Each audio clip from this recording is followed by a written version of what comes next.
Good morning student. आज हम शब्द शुद्धि का तीसरा भाग पढ़ेंगे।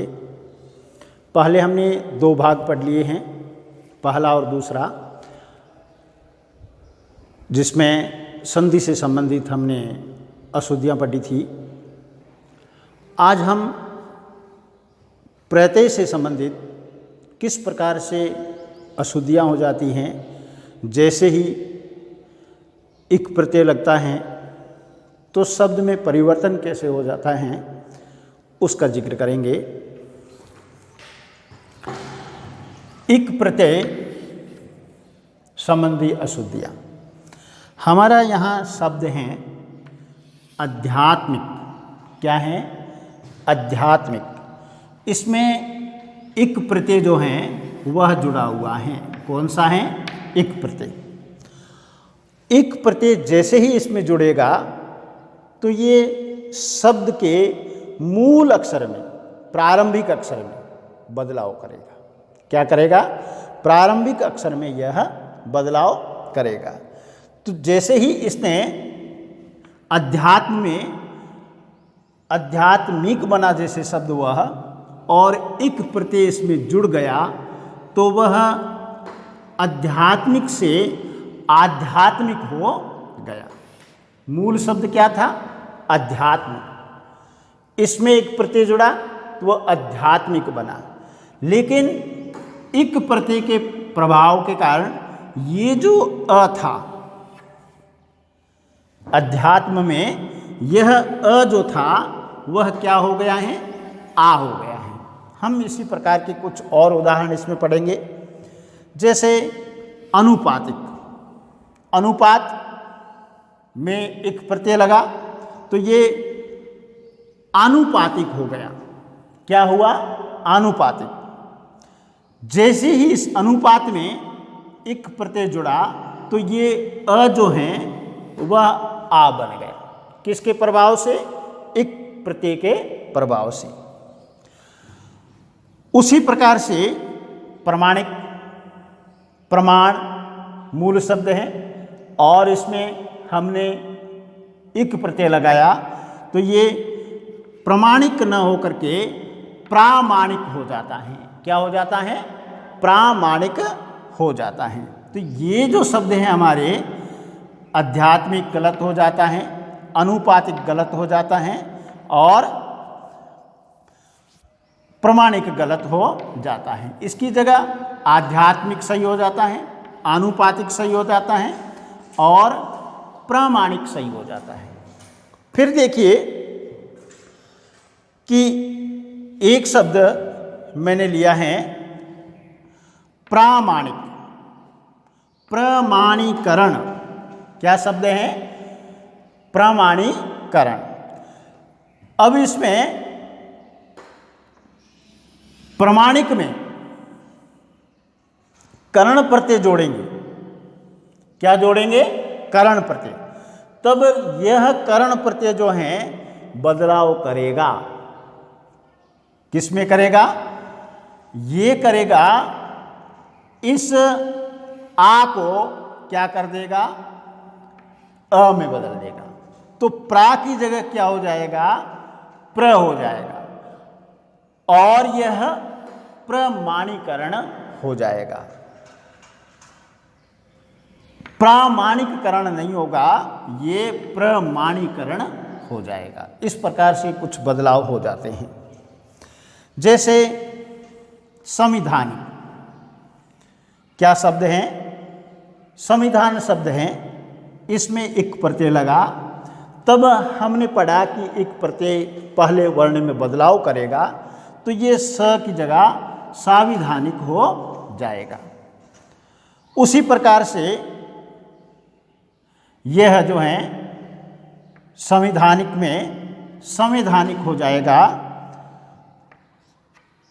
तत्काल शब्द है, एक प्रत्यय लगा हुआ है तो यह तात्कालिक हो जाएगा। विवाहिक शब्द हैं और इसमें विवाह में एक प्रत्यय लगा तो पहले वर्ण में बदलाव करेगा, दीर्घ कर देगा और वैवाहिक हो जाएगा। ऐसे कुछ और शब्द हैं। नीति, एक प्रत्यय लगा तो यहाँ नैतिक हो जाएगा। यहाँ औद्योगिक है और इसमें उद्योग में एक प्रत्यय लगा तो यह औद्योगिक हो जाएगा। इतिहास, और यह एक प्रत्यय के प्रभाव से ऐतिहासिक हो जाएगा। वैदिक, वेद में एक प्रत्यय लगा और यह वैदिक हो जाएगा। क्या होगा? वैदिक। ये है देह, और इसमें एक प्रत्यय लगा, देहिक शब्द बनाया, और फिर जो है एक प्रत्यय के प्रभाव से यह दीर्घ हो जाएगा तो दैहिक हो जाएगा। ये मौद्रिक शब्द हैं और यह भी एक के प्रदेश से मौद्रिक हो जाएगा। यह अलौकिक हैं और यह भी क्या हो जाएगा? अलौकिक हो जाएगा। अलौकिक। ये हैं भौगोलिक, और यह एक प्रत्यय के प्रभाव से भौगोलिक हो जाएगा। ये शब्द हमारा है वैचारिक, और यह एक प्रत्यय जैसे विचार से बना है, एक प्रत्यय के प्रभाव से वैचारिक हो जाएगा। सार्वभौमिक। क्या है? सार्वभौमिक। और सार्वभौमिक में, सार्वभूमि में एक प्रत्यय लग करके ये सार्वभौमिक हो जाएगा। चमत्कारिक, चामत्कारिक हो जाएगा। इस प्रकार से हमारे एक प्रत्यय के प्रभाव से, कर्ण प्रत्यय के प्रभाव से यह शब्द कुछ बदलाव लेकर के हमारे सामने उपस्थित होते हैं। अब देखिए, अ प्रत्यय का प्रभाव किस प्रकार से शब्द को बदल देता है, अर्थ को बदल देता है। अब देखिए, कौशल, इसमें कौशल जब लिखा है तब इसमें अप्रत्यय है। तब अप्रत्यय के प्रभाव से पहला वर्ण जो है वह दीर्घ हो जाएगा। यानी अप्रत्यय के प्रभाव से उस शब्द का पहला वर्ण दीर्घ हो जाता है। पौरुष, पौरुष हो जाएगा। शोर, शौर हो जाएगा। चोर कर्म, चौर कर्म हो जाएगा। इस प्रकार से इसमें बदलाव आ जाता है। किसके प्रभाव से? अप्रत्यय के प्रभाव से पहला वर्ण दीर्घ हो जाता है। अब देखिए, हम जब उच्चारण करते हैं तब उसका उच्चारण है गलत कर लेते हैं, और छोटी ई और बड़ी ई में हम भेद नहीं कर पाते हैं, इसलिए यह गलतियां होती हैं। ये शब्द लिखा मैंने सारथी, यानी बड़ी ई की मात्रा है, तब जब अपन बोलेंगे तब उसमें प्राणवायु भी अधिक लगेगी, मात्रा भी अधिक लगेगी। सारथी, जबकि ये शब्द होता है सारथी। क्या होता है? सारथी। मारुति, और ये होता है मारुति। इसमें छोटी ई की मात्रा होती है। ये है वाल्मीकि। क्या है? वाल्मीकि, और इसका सही रूप होता है वाल्मीकि। क्या होता है? वाल्मीकि। वाल्मीकि कहते हैं दीमक को। अब देखिए, ये हैं अतिथि। क्या है? अतिथि, और होता है अतिथि। अस्तित्व। क्या है? अस्तित्व, और होता है अस्तित्व। क्या होता है? अस्तित्व होता है। अनुग्रहित, क्या शब्द बना? अनुग्रहित। अनुग्रह में इत प्रत्यय लगा और ई के प्रभाव से ये री हो जाता है तब यह अनुग्रहित होता है। क्या होता है? अनुग्रहित। अक्सर नाम होता है सुनीता, हम इसको ऐसे लिखते हैं, बोलते हम सुनीता है, क्या बोलते हैं? सुनीता, और लिखते सुनीता। तो इस प्रकार की कुछ गलतियां अपन, ये हैं अग्नि, होता है अग्नि, क्या होता है? अग्नि। आधीन और होता है अधीन, हम इसको बोलते हैं इंदिरा और होता है इंदिरा, यानी छोटी ई की मात्रा होती है। हम इसको लिखते हैं अहिल्या, क्या लिखते हैं? अहिल्या, जबकि यह शुद्ध रूप इसका अहल्या है। क्या है? अहल्या। अहल्या का अर्थ होता है आह्लादित करने वाला, प्रसन्न करने वाला, आह्लादित।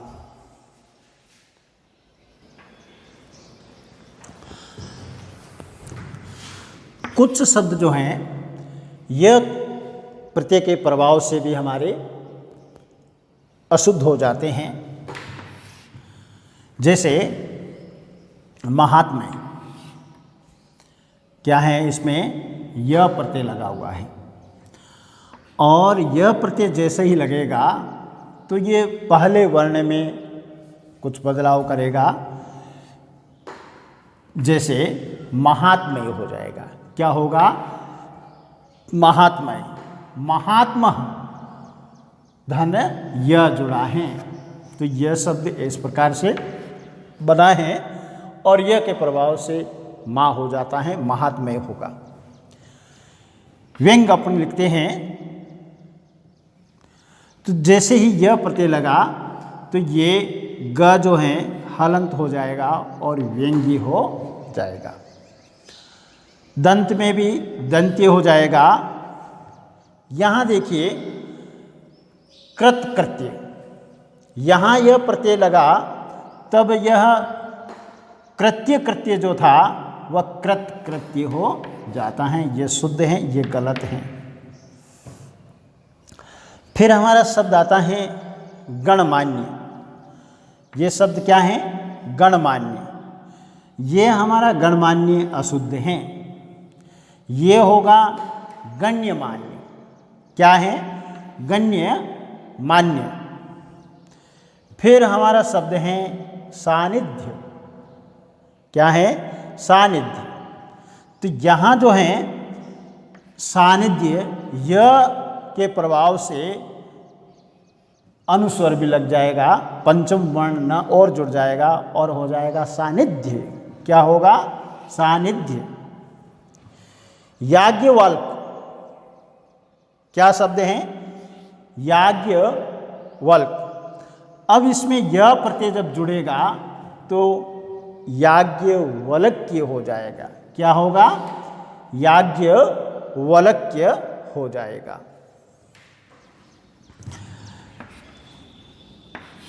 मधुरता और माधुर्य, और इसका शब्द बनता है माधुर्यता। क्या बनता है? मधुरता में जब यह प्रत्यय जुड़ेगा तो माधुर्य हो जाएगा। और कहीं कहीं हमें मधुरता भी शुद्ध शब्द है और कहीं कहीं हमें माधुर्यता शब्द मिलता है। क्या मिलता है? माधुर्यता। तो ये यह प्रत्यय और ता जो हैं एक साथ नहीं आते हैं, या तो माधुर्य होगा या फिर मधुरता होगा। तो ये शब्द गलत हैं, ये दोनों शुद्ध हैं। चातुर्यता, तो चातुर्यता में यह जुड़ा है तो ये चातुर्य तक तो सही है, यह के प्रभाव से चातुर्य और चतुरता ये दो शब्द तो सही हैं। चातुर्यता जो है ये शब्द गलत हो जाता है। साम्यता, साम्य और ता, य और ता प्रत्यय दोनों एक साथ नहीं लगेंगे, इसलिए ये गलत होगा। या तो ये साम्य हो जाएगा या समता हो जाएगा। मान्यनीय क्या है? मान्यनीय। तो देखो इसमें मान्य होगा या फिर माननीय शब्द शुद्ध हैं। एक्य में एक्य शुद्ध हैं। ऐश्वर्य में यह प्रत्यय लगते ही ऐश्वर्य हो जाएगा। सौभाग्य, सौभाग्य में लगेगा तो ये सौभाग्य हो जाएगा। सुकुमार में यह प्रत्यय लगेगा तो सुकुमारी हो जाएगा। औत्सुक में यह प्रत्यय लगेगा तो औत्सुक्य हो जाएगा। उदार में यह प्रत्यय लगेगा तो औदार्य हो जाएगा। सौजन्यता या तो होगा सौजन्य, सौजन्यता जो है ये गलत हो जाएगा, तो ये सौजन्य हो जाएगा। सदृश्य या तो होगा सादृश्य या होगा सदृशता, तो ये सदृश्य जो है गलत हो जाता है। तो इस प्रकार से हमने इसमें य से संबंधित कुछ प्रत्यय पढ़े हैं।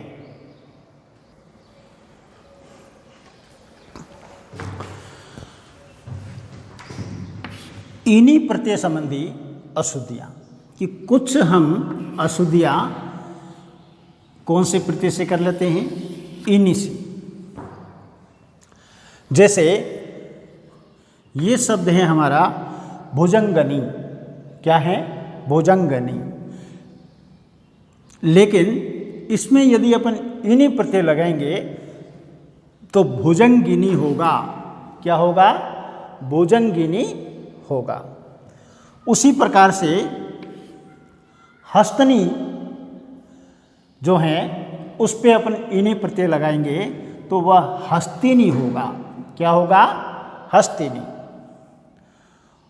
कुमोदनी, कुमोदनी, इसमें यदि अपन इन्हीं प्रत्यय लगाते हैं तो कुमोदिनी शुद्ध रूप होगा, हस्तिनी शुद्ध रूप होगा और भुजंगिनी शुद्ध रूप होगा। ये सभी गलत है।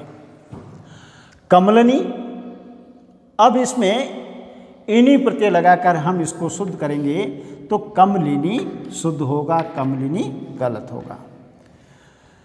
भामनी, तो इसका शुद्ध रूप भामिनी होता है स्त्री के लिए। सरोजनी, सरोजनी ना होकर के सरोजिनी होगा। क्या होगा? सरोजिनी। इन्हीं प्रत्यय लगा हुआ है। यामिनी, और इसका शुद्ध रूप है यामिनी। प्रियदर्शनी, क्या नाम है? प्रियदर्शनी, और इसका शुद्ध रूप होगा प्रियदर्शिनी। क्या होगा? प्रियदर्शिनी। ये शुद्ध हैं। रागिनी, रागिनी नहीं होगा और ये होगा रागिनी। इन्हीं प्रत्यय जुड़ा हुआ है। प्रणयनी, क्या है? प्रणयनी। ये गलत हो जाएगा और प्रणयिनी होगा। प्रणयिनी, प्रणयिनी। दायनी, दायनी ना होकर के दायिनी होगा। इन्हीं प्रत्यय जुड़ा हुआ है। अब देखिए, हम र और री के कारण क्या कर देते हैं? न जो है ण में बदल देते हैं। किसमें? न को न में बदलते हैं। जैसे ग्रह, ग्रहणी, क्या लिखा हुआ है? ग्रहणी। अब इसमें यहाँ री है तब ये क्या हो जाएगा? ग्रहिणी होगा। इसमें न जो है ण में बदल जाएगा, ग्रहिणी हो गया। गर्भणी, और इसमें भी गर्भिणी हो जाएगा। क्या होगा? गर्भिणी। उसी प्रकार से सर्पणी है वह सर्पिणी होगा, विरहणी है वह विरहिणी हो जाएगा, सारिणी ना होकर के वह सारणी होगा। सार प्लस नी है। हम दे पाते हैं कि इष्ट प्रत्यय संबंधी भी कुछ हमारी गलतियां हो जाती हैं। इष्ट का जो अर्थ होता है वो होता है भारी, गुरुतर। जैसे गरिष्ठ, क्या लिखते हैं अपन? गरिष्ठ। लेकिन गरिष्ठ ना होकर के वह क्या है? गरिष्ठ हैं। क्या है? गरिष्ठ। कनिष्ठ ना होकर के वह क्या है? कनिष्ठ हैं। और वरिष्ठ ना होकर के वह वरिष्ठ हैं। घनिष्ठ ना होकर के वह घनिष्ठ हैं। और स्वादिष्ट ना होकर के वह स्वादिष्ठ हैं। तो इस प्रकार से हम देखते हैं कि हम कुछ लिखते वक्त इस प्रकार की अशुद्धियाँ कर देते हैं और उनको किस प्रकार से ध्यान में रख करके शुद्ध किया जा सकता है। विशेष रूप से हमें संधि से संबंधित ध्यान रखना पड़ेगा, प्रत्यय से संबंधित ध्यान रखना पड़ेगा, तब जा कर के हमारी कुछ अशुद्धियाँ दूर हो जाएगी। आज हम बस इतना ही करेंगे। कल कुछ अशुद्धि से संबंधित आगे के चैप्टर और करेंगे। आपको हमारा ये चैनल कैसा लगा? आप इस चैनल को सब्सक्राइब कीजिए और कमेंट कीजिए और लाइक कीजिए, शेयर कीजिए। धन्यवाद।